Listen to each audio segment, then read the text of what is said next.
l'expert. L'œil de l'expert ce matin, c'est Sophie Bonnet. Bonjour Sophie Bonnet, vous êtes journaliste d'investigation. Je vous avais reçu il y a quelque temps pour le livre Salutations révolutionnaires paru chez Grasset. C'était le récit de vos 4 années de parloir avec le terroriste Carlos. Vous publiez chez Robert Laffont une enquête dont j'ai déjà parlé ici, une enquête passionnante, fascinante, Le Maître et l'Assassin. C'est paru, donc je l'ai dit, aux éditions Robert Laffont.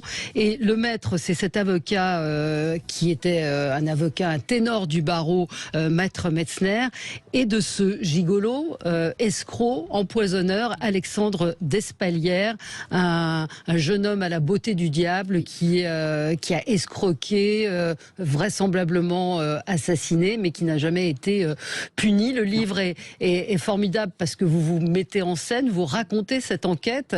Ça a été, moi j'ai eu du mal à sortir du livre, pour tout vous dire. J'ai eu du mal, quand je l'ai refermé, à passer à autre chose. Donc pour vous, c'était une enquête plus difficile que les autres? Ah oui, ça a été, j'allais dire, presque un chemin de croix. Pendant 5 ans, je me suis couché avec l'idée d'Alexandre Despalières le soir et relevé avec lui le matin. C'est devenu une obsession. En fait, sa vie était émaillée de morts suspectes. Et donc, voilà, mon obsession, ça a été de savoir si il avait tué ces gens-là et s'il avait tué Olivier Metzner. Parce qu'ils ont été très, très proches. Absolument, très proches. Donc, il y a des choses... vous avez interviewé un nombre de gens incroyables. Vous racontez que les portes étaient fermées. Et quand on suit l'enquête, on voit que vous avez réussi à retrouver des petits amis de l'époque. Peut-être raconter qui était Alexandre Despalières, ce jeune homme avec un culot monstre, mythomane, affabulateur, pervers. C'était quelqu'un de très beau, en fait.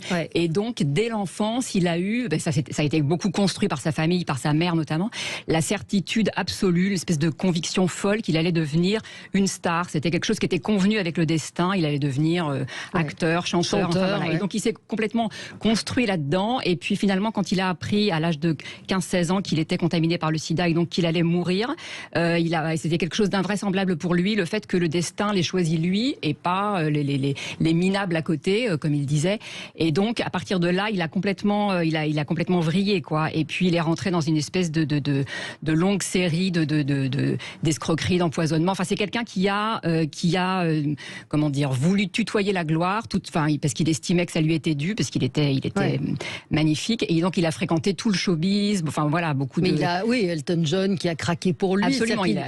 Vous l'avez rencontré avant qu'il ne meure. Il est décédé avant d'avoir pu être jugé. Oui. Vous l'avez rencontré. Moi, j'ai eu le sentiment que vous aviez été fasciné tout de même par lui. Les premières fois où je le vois, donc il m'invite, on se retrouve dans un palace, et c'est un type qui est déjà suspecté d'avoir tué son mari, qui était un magnat vraiment de la Warner. C'était un directeur artistique australien de la maison de musique Warner, qu'il réussit à se faire épouser. Absolument. Il monte tout un stratagème en lui faisant croire.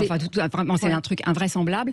Et donc finalement, Peter Aikin décède, en fait. On apprendra plus tard qu'il a été empoisonné au paracétamol. Et donc en fait, Alexandre hérite d'une fortune de 15 millions.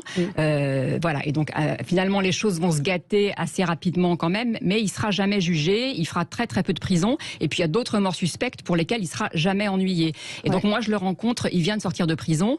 Et les premières fois où je le vois, c'est un type absolument délicieux, d'une beauté folle, très cultivé. Qui essaye de vous séduire aussi. Absolument. Et je me dis, ce type est innocent. Les premières fois, vraiment, je me dis, il ne ferait pas de mal à une mouche. Donc c'était quelqu'un avec un côté comme ça complètement solaire et une force de persuasion incroyable. Et donc de toute façon, il a escroqué, empoisonné des dizaines et des dizaines de gens.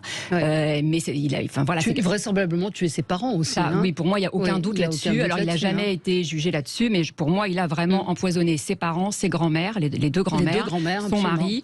Et puis il a moi, j'ai retrouvé des tas de gens qui ont été empoisonnés. Alors c'était pas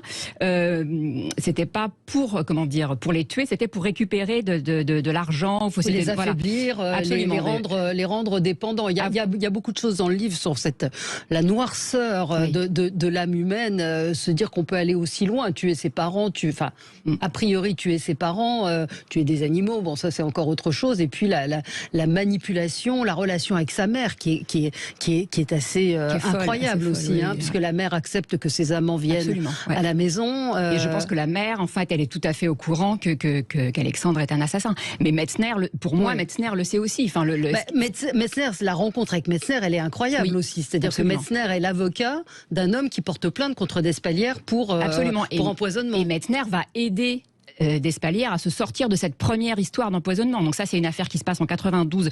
La justice n'a jamais récupéré ce dossier. Et en fait, ça va être vraiment le brouillon de l'assassinat d'Aikin 20 ans plus tard. Mais tout est là. Déjà, il pile des médicaments, il lui fait avaler. Enfin voilà, c'est quelque chose d'absolument sordide. Et Metzner va l'aider à se sortir de là. Et ils vont devenir, à partir de ce moment-là, très intimes. Et Metzner va faire vivre Despalières. Oui, il va lui donner de l'argent jusqu'au moment où on va le découvrir au moment en lisant le livre, mais où il arrête. Mais il dit qu'il n'y a jamais eu de relation sexuelle entre eux. Ça paraît. Si. Voilà. En fait, lui, c'était ce qu'il disait parce qu'il avait honte de devoir coucher avec des vieux monsieur qu'il considérait comme laids. Donc sa ligne de défense, c'était: je suis juste là pour leur tenir compagnie. Je n'ai jamais couché. Ça, c'est ce qu'il vous dit. Voilà, ni avec Metzner, ni avec Peter Aikin, etc. Après, si, c'est quelqu'un qui monnaie ses charmes, sans aucun doute. Il a vécu de ça pendant des années. C'était sa principale source de revenus. Ce qui est fou, c'est que les gens, des années après, ont eu peur de vous parler. De ces victimes, de ses proches. Les avocats ont cloisonné aussi. En ce qui concerne Metzner, on va en reparler, parce que lui aussi, c'est une personnalité, c'est un personnage incroyable dans ce que vous racontez. Partouzeur, alcoolique, drogué, très malheureux, très malheureux, brillant avocat. Mais plus touchant. Enfin, il a un côté très touchant. Et puis c'était quelqu'un de très doué. Enfin voilà. Mais les victimes, effectivement, là, il y en a beaucoup qui ont honte d'expliquer qu'elles se sont. Voilà. Mais qui avaient peur aussi. Il y a de la peur chez les gens que vous avez interrogés, sur des gens qui vous disent quand il est mort, non, c'est pas possible, il n'est pas mort, il fait semblant. La première chose qu'on me dit, parce qu'en fait je suis cette histoire jusqu'au bout et donc je suis là quand à l'hôpital, enfin voilà, et donc quand je sors de l'hôpital et que je préviens certaines de ces victimes, la première chose qu'on me dit, c'est je ne te crois pas, il est pas mort, en fait, il a pas, voilà. Et donc c'est quelqu'un qui a gardé une emprise comme ça complètement folle, mais des années après, je veux dire, des gens qu'il a pu empoisonner il y a 20 ans, encore aujourd'hui, ils ont peur. Alors maintenant, il est décédé, mais ils avaient peur qu'Alexandre sonne à leur porte, quoi. Et donc, de toute façon, il y a beaucoup de raisons qui expliquent ce fiasco judiciaire, mais l'emprise de ce type et sa force de persuasion. Parce qu'il s'est inventé des histoires abracadabrantesques. Il était le fils de Liz Taylor, le fils de Roger Moore, le chanteur du groupe AA. Enfin, voilà, absolument, oui, il a fait croire à un de ses amants qu'il était le chanteur du groupe AA. Mais il était très doué. Oui, parce qu'en plus, il recevait chez lui, dans cette maison un peu minable. Donc les gens ne comprenaient pas quand il dit: je suis l'héritier d'une immense fortune. Alors il racontait que Liz Taylor voulait le cacher. Quand on lit l'histoire, on se dit: mais on l'inventerait dans un scénario, ce serait pas possible. Et en même temps, vous voyez, il arrivait à présenter Elton John. Enfin, il a fréquenté le tout Paris. Il connaissait toute la jet set. Enfin, je veux dire, des ministres, des chanteurs, des animateurs de télé. Voilà, des gens très connus. Donc en fait, il se servait aussi de ça pour faire illusion, et ça marchait très bien. Et puis il y avait aussi des gens qui savaient qu'il mentait, comme Metzner, et puis qui s'en arrangeait très bien. Donc c'était une espèce de. Mais effectivement, c'est un personnage de fiction. Enfin, les deux, Metzner aussi. La vie de Metzner que vous avez retracée, qui était quelqu'un de très secret, qui avait finalement assez peu d'amis. On verra, il faut lire le livre jusqu'au bout, jusqu'à la préparation de sa mort. Donc là, ça laisse assez peu de doute sur le fait qu'il s'est vraiment... il faut lire le livre parce que vous donnez des éléments. Mais c'est vrai que c'est un personnage aussi, Maître Metzner. Vous pensiez, quand vous avez commencé à enquêter, que c'était une personnalité aussi épaisse, aussi dense. Et je ne pensais pas que ce serait si difficile. Sinon, je ne sais pas si j'aurais commencé. Mais non, vraiment, enquêter sur Metzner, ça a été très très difficile. Et les premières pistes que j'ai pu trouver, des gens qui vraiment me parlaient de lui, c'était par le monde de la nuit, les gigolos, les dealers, etc. C'est ces gens-là qui m'ont vraiment commencé, qui m'ont aiguillé, qui m'ont donné des pistes et que j'ai pu commencer à tirer des fils.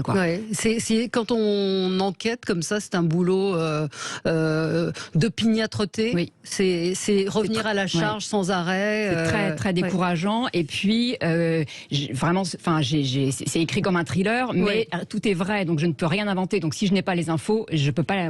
Donc en fait, pendant des années, j'avais peur de ne pas parvenir à raconter cette histoire, de ne pas parvenir à aller au bout. C'est devenu complètement obsessionnel. Oui, vous dites, je le sentais, mes trousses. J'écrivais sans relâche régulièrement. Je faisais lire mes chapitres et quelques volontaires autour de moi, je récoltais la plupart du temps des mots dubitatifs, mon récit patinait, manquait de substance. Ouais. Alors, vous avez aussi été obligé vous avez fait un travail d'auteur, vous avez été obligé d'imaginer certaines scènes puisque vous n'y étiez pas, et vous les avez restituées. Alors, je pars sur ce qu'on m'a dit. Enfin, la plupart, voilà, j'ai vraiment croisé, j'ai imaginé très très peu de choses. Hein. J'ai vraiment pris ce qu'on m'avait raconté. Alors, effectivement, les scènes de mort, etc. J'y suis pas, mais il y avait des gens qui étaient. Donc, j'ai vraiment croisé tout ce que je pouvais, quoi. Ouais. Et sa famille vous a parlé à Maître Metzner ou pas du tout? Alors, certains membres de la famille m'ont parlé. Oui. Mais alors, vous dites qu'il y a effectivement beaucoup de promesses d'anonymat de votre part, sinon les gens ne parlaient pas. Stéphane demande, ce serait possible d'adapter au cinéma? Oui, bien sûr, ce serait évidemment que c'est un scénario en discussion, absolument incroyable. Ce sont deux personnages, c'est une histoire absolument dingue et on peut pas l'inventer. On peut pas du tout l'inventer. Vous avez été à son chevet, parce qu'on sent l'emprise aussi sur vous. Encore une fois, je vous ai posé la question sur la fascination, mais vous y allez, vous y retournez parce que vous êtes appelé par son nouveau conjoint aussi. Et vous y allez, mais un peu malgré vous, mais quand même vous allez là-bas, vous le voyez sur son lit de mort, enfin presque moribond. C'est compliqué parce que c'est une histoire dans laquelle je me suis investie totalement et je ne peux, enfin voilà, de toute façon, il faut aller jusqu'au bout et c'est vrai que vous finissez par connaître les gens, par vous attacher à certaines personnes d'une manière ou d'une autre, que vous le vouliez ou non, et effectivement, j'ai fini par bien connaître son nouveau conjoint, donc il y a des tas de liens compliqués qui se sont créés. C'est compliqué, c'est compliqué. Qu'est-ce qu'il a fait de cet argent parce qu'il en a perdu beaucoup, il a été obligé d'en rendre. Quand vous le rencontrez, il habite au Meurice, c'est ça? Alors quand je le rencontre, il me fait croire qu'il a beaucoup d'argent, en fait, les 15 millions, il a dû les rendre et on lui a donné 600 000 euros. Il y a eu un accord avec la famille de Peter Aikin et ces 600 000 euros ont été débloqués. Ont été bloqués par la justice. Et là, en fait, ils vont probablement être débloqués parce que, comme il n'a pas été reconnu coupable, donc c'est son mari qui va en hériter, a priori. Je ne sais pas, mais en tout cas, voilà. Donc c'est quand même toute l'ironie je ne sais pas si c'est le bon mot, mais enfin, c'est un peu la tragédie de la justice dans cette histoire. C'est-à-dire que il y a eu 4 juges, l'affaire n'a jamais été jugée, les victimes ne seront jamais reconnues, mais l'argent va retourner. Stéphane nous dit, mais qu'est-ce qui fait qu'il n'a jamais été pris, qu'il ne s'est jamais fait prendre? L'incompétence des enquêteurs. S'il faut lire le livre pour le comprendre, Stéphane, il est machiavélique, il est très doué, il est machiavélique, il empoisonnait des gens, il le faisait en plus en mettant ses victimes sous emprise, qui ne se rendaient pas forcément compte. Il estimait qu'il était obligé, en fait, parce que puisque la vie ne lui avait pas accordé le destin qui était convenu, la gloire, le pouvoir, de toute façon, il fallait qu'il récupère de l'argent, et puis... tout était bon. Et il avait des proies parfois un peu faibles. C'est vrai que c'est plus étonnant dans le cas de Maître Metzner et cette... Alors le premier producteur de cinéma, c'est pas quelqu'un de fait. Pareil, je veux dire, non, il y a vraiment des gens, il y a vraiment des gens. Mais à l'époque où je le rencontre, effectivement, il me fait croire qu'il habite au Meurice et il habite dans une espèce de chambre hôtel un peu pourri, quoi. Enfin même voilà. Donc non, c'est quelqu'un qui fait illusion et ça dure assez longtemps généralement. Il faut lire absolument ce livre, Le Maître et l'Assassin, de Sophie Bonnet chez Robert Laffont. Je ne l'ai pas lâché, je l'ai lu. Ça fait quand même près de 500 pages. C'est plus de 500 pages.